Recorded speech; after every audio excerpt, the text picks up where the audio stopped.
Okay, question number 9. Box in the shape of a cuboid is placed on a horizontal floor. The box exerts a force. So we've got P equals F over A. Exerts a force of 180 newtons on the floor. The box exerts a pressure of 187.5 newtons per meter squared. So we are missing the area.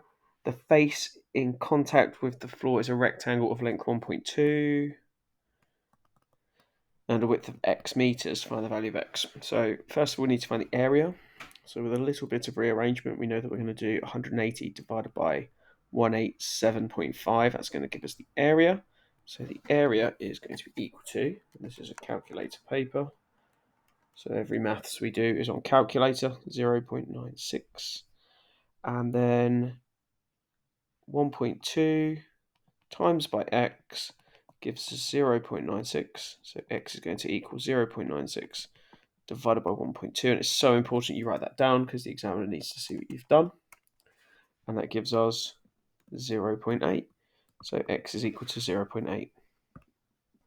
Question number 10. So the box plot shows information about the sales in thousands of pounds of an online store each month. Andrew says 3/4 of the given data lies between 160,000 and 350,000 because these are the values of the lower and upper quartile. So he's correct about that. However, he is wrong because between and I'm going to shorthand it, lower quartile and upper quartile is 50% of the data, not 75. So in general, when it says they're wrong, they're wrong. I've seen a lot of people say, actually, Andrew's right. That's not correct. And you have to correct them to make sure that you get full credit. The table shows the information about the sales in thousands of pounds in a shop each month. On the grid below, draw a box plot for this information. So the lowest value, that's going to be 50, 40, 30, goes to there. Lower quartile is at 80. I've actually drawn that. I'm going to draw that line a little bit smaller. I'm happy with that. Right, 50, 60, 70, 80. The median is at 170, so 150, 160, 170. Okay. Upper quartile's at 260. I'm going to fill that in now, like so. And then the greatest value, 350. Make sure you know how to do these drawings in data because it's easy marks. That's 2 marks. It's something that I think anyone can really pick up, irrespective of whether you're good at maths or not. So that's part B done. Compare the distribution of the sales. So I'm going to be looking at median and the interquartile range. So for the median, the shop is at 170 and the online store, right, so online store's at 200. So the online store had a greater median. I'm going to put 200k over, what was this one? 170k than the shop. Sorry, my handwriting is awful. In the shop, yeah, great. And then I need to calculate the interquartile ranges. So between this one and this one is one. I'm going to do this with the calculator. I'm not making a mistake. 260 take away 80 is 180. So 180, 260 take away 80 is 180 for that interquartile.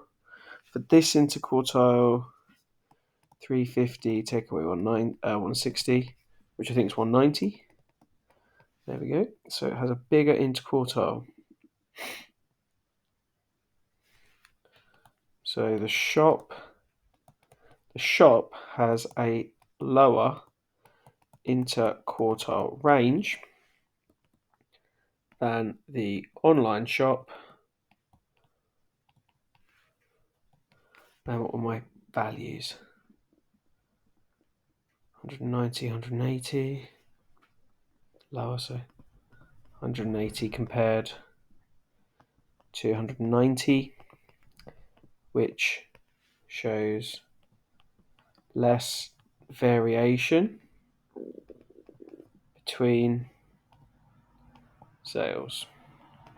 Okay, so we're saying that the online store has more sales as a median, but the shop has got less variety. So the online store can be a bit more variable with its values. Okay, that's question 10. Question number 11. Kieran has 13 workers he can use for a job. He knows that 6 workers would take 14 and a half days to complete the job. So we need to work out what one worker will do. And as this is workers, when we take this into context, if you've got fewer people doing the job, it's going to take a lot longer. So this one being divided by 6 means that the 14 and a half days will be multiplied by 6 to find out what one worker will do it in. So 14.5 times by 6 is 87 days. We then want to work out how long it's going to take for 13 workers. So this number is going to be multiplied by 13, meaning that our time is going to be divided by 13. And that is 6.692307692 days. And they're asking, does he have enough workers to finish the job in less than 7 days? Yes, he does. Question 12. We've got 2 equations of a line, and we've been asked to show that the 2 lines are parallel. Now, the way I want to do this is to get these into the format of y equals mx plus c, because the value in front of the x indicates gradient, and if we've got 2 parallel lines, they will have the same gradient. So, for equation L2, we need to rearrange it. So 5y take away 10x plus 4 is equal to 0. 5y equals 10x take away 4. So I've just moved both of those across and swapped their signs over. That's done by taking 4 away and adding 10x. And then finally, we will divide by 5, which gives me y equals 2x minus 4 over 5. You can put 0.8 if you want to, but you don't need to because that bit's irrelevant. Because we've got the y equals 2x, so both have a gradient of 2, and therefore they are parallel. Question 13, a transformation, which is very, very tough to do on the Surface Pro, but we're going to give it a go. An enlargement of scale factor -2 that's going to go through 0, 0. First thing you do is your ray lines. Oh my word, I'm almost there with it. Let's just draw one there. And then I'm going to do another ray line here. Can I get that one in? Half the video is going to be me using the ruler. So get onto there, move that across like so. They both go through, that'll do. So we're needing to make sure that we are twice as big and over the other side of the origin, because that's the centre of enlargement, the origin, the OO.